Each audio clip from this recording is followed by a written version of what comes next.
राष्ट्रवादी शरद पवार पक्षाचे अध्यक्ष शरद पवार यांच्या पाठोपाठ राष्ट्रवादी शरद पवार गटाचे खासदार डॉक्टर अमोल कोल्हे यांनाही आता मराठा आंदोलकाच्या रोषाला सामोरे जावे लागले आहे। मराठा आरक्षण प्रश्नी तुमची भूमिका काय ते स्पष्ट करा असा सवालच आता मराठा आंदोलकांनी खासदार अमोल कोल्हे यांना केला आहे। शरद पवारांचा राष्ट्रवादी पक्ष राज्यात यापूर्वी 15 वर्ष सत्तेत होता। अलीकडेच महाविकास आघाडीच्या सत्ता काळात देखील ते सत्तेत भागीदार होते। या संपूर्ण काळात शरद पवारांच्या राष्ट्रवादी काँग्रेसने मराठा आरक्षणासाठी काय काय केले असा थेट प्रश्न आंदोलकांनी खासदार अमोल कोल्हे यांना केला।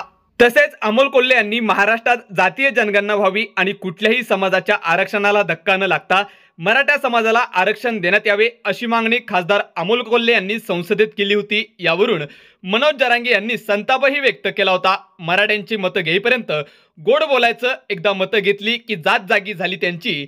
आमच्या मराठ्यांना हेच तर कळत नाही, आता मराठ्यांचे डोळे उघडले आहेत असे म्हणत अमोल कोल्हेंवर मराठा आंदोलकांनी आता हल्लाबोल केला आहे। अमोल कोल्हे हे छत्रपती शिवाजीराजे आणि छत्रपती संभाजीराजांची भूमिका करून घराघरात पोहोचलेला अभिनेता आहे। या भूमिका त्यांनी अजरामर केल्या, मात्र या नाटकांमधून मिळालेली लोकप्रियता राजकारणात वापरण्याचा प्रयत्न तर अमोल कोल्हे सातत्याने करत नाही ना, असा प्रश्न उपस्थित होतो आहे। राष्ट्रवादी शरद पवार गटाचे अमोल कोल्हे हे आता स्वतःला सर्वज्ञानी तर समजायला लागले नाहीत ना। छत्रपती शिवाजी महाराजांची भूमिका केली म्हणजे आपण त्या व्यक्तिमत्वासारखे तर होत नाही ना, हे त्यांनी आधी समजून घेतले पाहिजे। छत्रपती शिवाजी महाराज आणि छत्रपती संभाजी महाराजांचं वलय वापरून कोल्हे यांनी राजकारणात चांगलंच यश मिळवलं। परंतु हे सगळं असताना खासदार अमोल कोल्हे कधीच गडकिल्ल्यांवरती होणाऱ्या अतिक्रमणांवरती बोलताना दिसून आले नाही। त्यामुळेच अमोल कोल्हे या सर्व गोष्टीचा राजकारणापुरताच तर वापर करत नाही ना, असा सवाल जनतेतून उपस्थित केला जातो आहे।